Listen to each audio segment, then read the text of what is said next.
हाँ जी सर। कैसे हैं आप सभी लोग? होप सो आप लोग बहुत अच्छे होंगे। आपकी एकदम जो प्रिपरेशन है वो अच्छे से चल रही होगी और उसी प्रिपरेशन को मैं बूस्ट अप करने के लिए टेस्ट योर नॉलेज के क्वेश्चंस आपको सॉल्व करवा रही हूँ। Trust me, it is a very beneficial for you when you are doing the revision and someone is sharing with you test your knowledge questions and you are just listening the test your knowledge questions. That is very beneficial for you. Sometime before the 1 day and 1.5 day before the exams, not possible to cover everything, or sometimes we missed the test your knowledge questions, and not only as sometimes, so many times in every subject. So what we should do?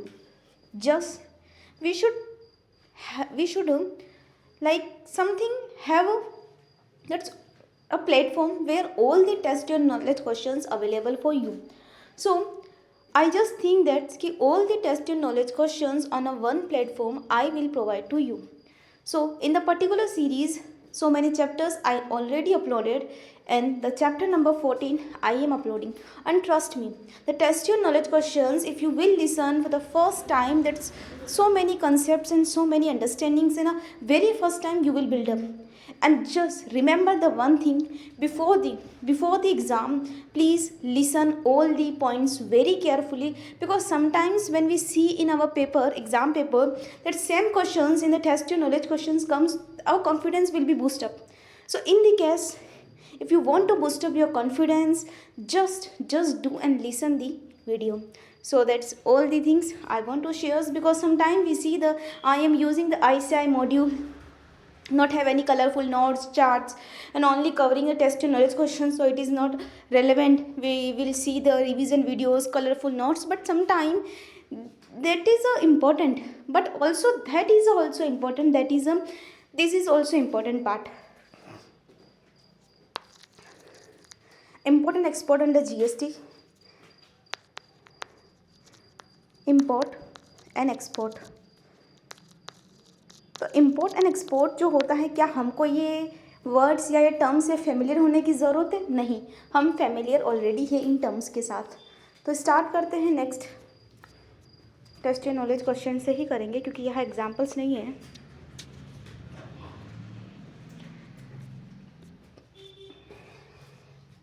First one is briefly discuss. क्या discuss करेंगे? How export are treated under GST law.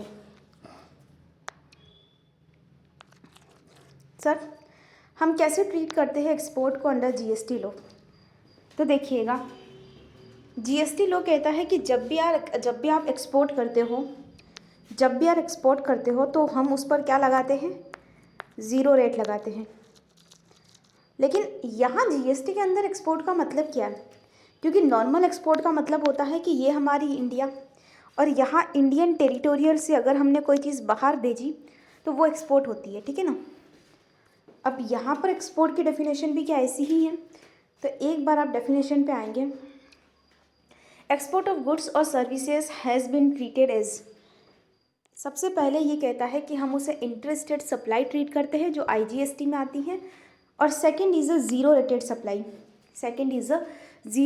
Supply. That is the goods और services exported shall be relieved of GST levied upon them either at the input stage or at the final product stage. तो zero rated supply क्या बोला? एक तो interstate होती है, दूसरा zero rated supply treat करते हैं गुड्स और सर्विसेज एक्सपोर्टेड, जिसे हमने एक्सपोर्ट किया होता है, shall be relieved of GST levied upon them either at the input stage or at the final product stage. Next is explain how imports are taxed under GST.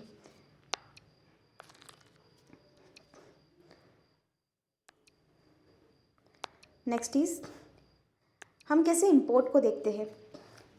तो just first understood all imports are deemed to be in interstate supplies. हम क्या कहते हैं? जितनी भी होती है उसे हम इंटरस्टेट कहते हैं। और जब भी हम इंपोर्ट करते हैं तो ऐसा कोई कंसेप्ट नहीं है कि ज़ीरो रेटेड होता है, ठीक है ना, IGST लगता है उस पर। और सम टाइम हम लोग रिवर्स चार्ज बेसिस पर भी पे करते हैं। Clear it. Now describe how export are taxed under GST। Export को हम कैसे क्या करते हैं, टैक्स्ड करते हैं। तो how export are tax, export अगर हमने भेजा है तो वो कैसे टैक्स होता है, तो आपको पता है IGST लगाते हैं हम लोग। और जनरली एक्सपोर्ट के मामले में क्या होता है कि एक्सपोर्टर हैज़ द ऑप्शंस। क्या ऑप्शन है उनके पास, सुनना। Either to export under bond और LUT, या तो आप एक्सपोर्ट करो under bond LUT without payment of IGST, या तो आप एक्सपोर्ट करो अंडर बॉन्ड और LUT without payment of IGST, या फिर क्लेम रिफंड ऑफ ITC और pay IGST at the time of export and claim refund thereof. दो option होते हैं, या तो बॉन्ड LUT के अंदर जाओ without payment of IGST and claim refund, या फिर रिफंड क्लेम करो।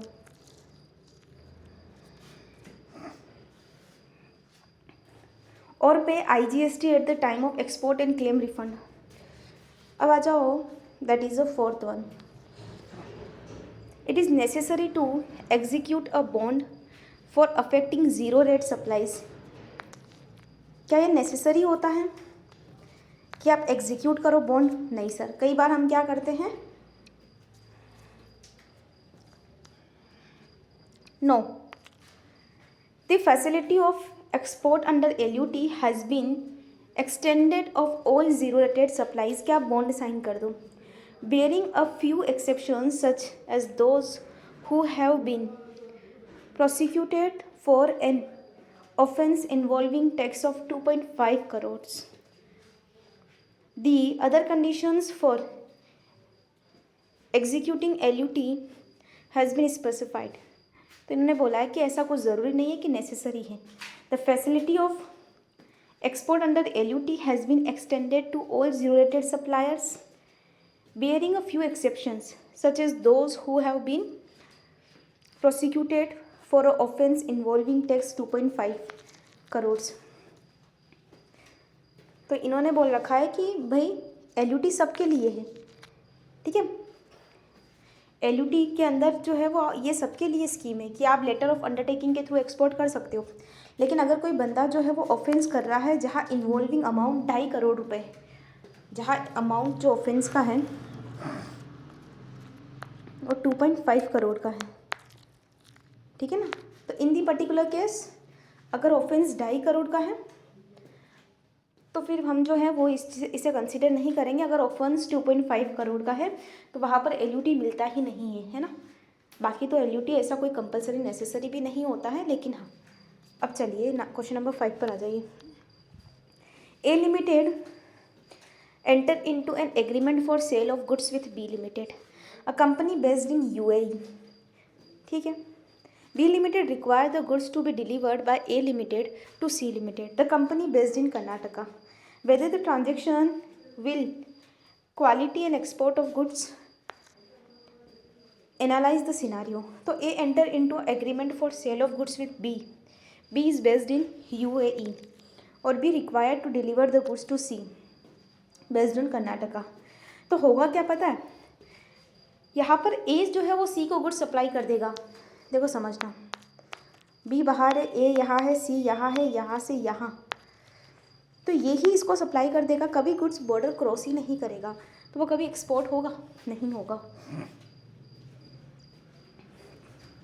इसी सिनारियो को इन्होंने एनालाइज करने को बोला है, तो हम उनको एनालाइज कर देते हैं कि एज पर the definition of export of goods provide under section 2.5, export of goods means taking goods out of India to the place outside India.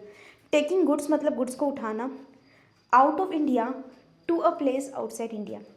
taking goods out of India, goods को उठाकर out of India ले जाना, ठीक है, outside India. in the given case goods तो India में रह रहा है, can not be treated as export, मैंने आपको बता ही दिया था। नाउ क्वेश्चन नंबर 5 बहुत लॉजिकल, क्वेश्चन नंबर 6 बहुत लॉजिकल क्वेश्चन है। If you will understand the first time you will realise it is a very easy, and sometime when we not see the questions in the exam and we just think that's a new questions asked in exams. No, not have any new questions. It's questions is in our module, just we are ignoring the questions. So बहुत simple and बहुत basic question है. एक बार सुनने के बाद मुझे नहीं लगता कि सेकंड बार भी आपको नीड रहेगी, बट हाँ एग्ज़ाम के एक दिन पहले प्लीज़ देख लेना. A Limited is making zero rated supplies which are also specifically exempted from GST. The company has paid input tax of 2 lakh on inputs and input services which have been used exclusively the zero rated supply के लिए. Examine if A Limited can avail ITC of input 2 lakh paid on inputs and input services used exclusively in affecting such zero rate supply. तो आपको भी पता है, मुझे भी पता है. क्या पता है सर आपको और हमें, कि जब भी ज़ीरो रेट सप्लाई की बात होती है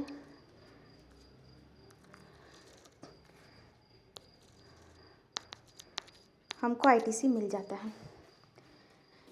whether services of short term accommodation, conferencing etcetera provides to a SEZ developer और SEZ unit by a supplier located in the same state as that of the SEZ unit. SEZ developer should be treated as a interstate supply. तो आपने पढ़ा है कि अगर आप जो है वो SEZ को कोई माल सप्लाई करते हो, SEZ को, ठीक है, तो उसे एक्सपोर्ट की कैटेगरी में ले लेंगे for the purpose of the GST. बाकी SEZ कोई है ना इंडिया के बाहर नहीं बना हुआ है. SEZ इंडिया के अंदर के ही ऐसे इलाके हैं जिन्हें हम लोग एक्सपोर्ट वाले बेनिफिट्स देना चाहते हैं ताकि वो इलाके जो है वो ज़्यादा बेहतरी से काम कर सकें. तो हम कहते हैं कि अगर वहाँ सप्लाई करोगे इंटर स्टेट मान लेंगे, ज़ीरो रेट लगा देंगे, बस ये सब.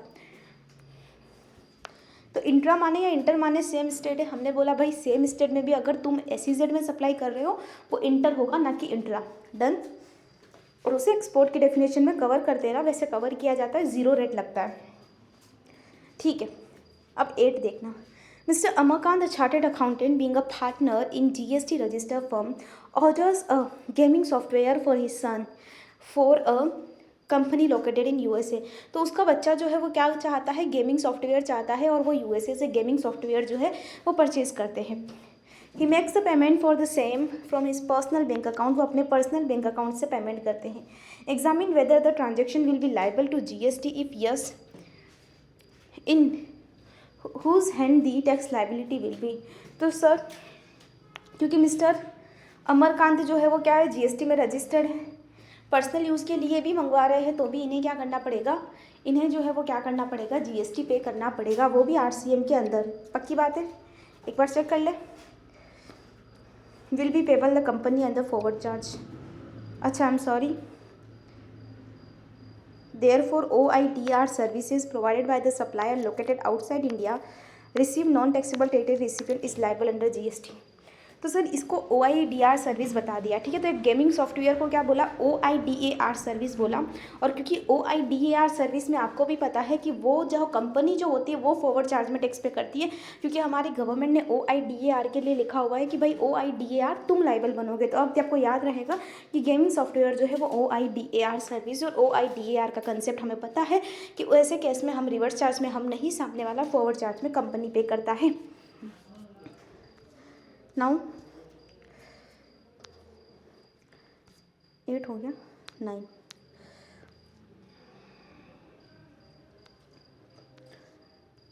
Separate LUT is to be furnished for every export supply with reference the provision of the. क्या ऐसा होता है क्या कि आपको हर एक के लिए सेपरेट LUT नहीं, ऐसा नहीं होता है कि आपको लेटर ऑफ अंडरटेकिंग जो होती है वो हर एक के लिए सेपरेट देनी पड़ती है, ऐसा ज़रूरी नहीं होता है. यही चीज़ मैं आपको बता दूँ. No, the statement is incorrect. The LUT remains valid for the whole financial year. एक फाइनेंशियल ईयर के लिए एक LUT भी साइन करोगे, भरोगे तो चलेगा. And there is no need to furnish separate LUT for each export supply. However in case goods are not exported within the time limit specified in Rule 96A1 of CGST rules and the registered person fails to pay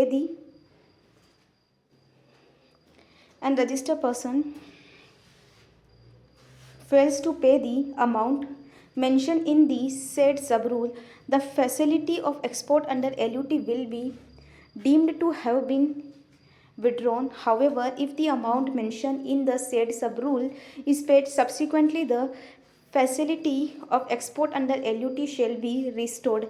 As a result, export during the period from when the facility to export under LUT is withdrawn till the time the same is restored. तो उन्होंने क्या बोला, however in case goods are not exported within a time limit specified in 96A(1) of the CGST rule, registered person fail to pay, क्या fail to pay the amount mention in said sub rule, the facility of export under LUT will deem to have been withdrawn, खत्म हो जाएगी। मतलब अगर आपने जो specific time है उसमें पे नहीं किया तो। However if the amount mention in the said paid subsequently, the अगर आपने बाद में पे कर दिया, the facility of export under LUT shall be restore, बाद में पे कर दोगे ना सब्सिक्वेंटली तो वो रिस्टोर भी हो जाएगा, उसमें वैसी कोई बड़ी बात नहीं है। Export during the period from bank, the facility to export under LUT is withdrawn till the time the same is restore shall be either on payment of applicable IGST and under the bond with bank guarantee. तो sir जब अगर LUT नहीं है तो फिर IGST पे करने के लिए आप लाइबल रहोगे। 96A(1) कहता है provide inter alia that export of goods has to execute the bonds और LUT prior to export, binding himself to pay the tax due along with interest 18% within 15 days after the expiry of 3 months। तो LUT क्या कहता है कि भाई साहब अगर आप एक्सपोर्ट ऑफ गुड्स करते हो, has to execute the bonds और LUT of export, binding himself to pay the tax due along with interest at the 18% within 15 days after the expiry of 3 months or such further period as may be followed by the commissioner from the date of issue of invoice for export if the goods are not exported out of India। अब सुनो sir, next last question देखना। AXT limited enter into a high sea sale transaction, high sea sale transaction पता ही है तुम्हें, नदी के अंदर नहीं समुद्र के अंदर, ठीक है, विथ BYU, ठीक है, limited for certain goods. AXT limited is a view that the GST on the sale transaction is payable. तो सर GST नहीं पे करना होगा उस ट्रांजेक्शन के ऊपर, क्योंकि हाई सी में सेल होता है तो उससे कोई ट्रांजेक्शन नहीं मानते, ये उसको हमने निकाल रखा है उस शेड्यूल 3 के अकॉर्डिंग, है ना।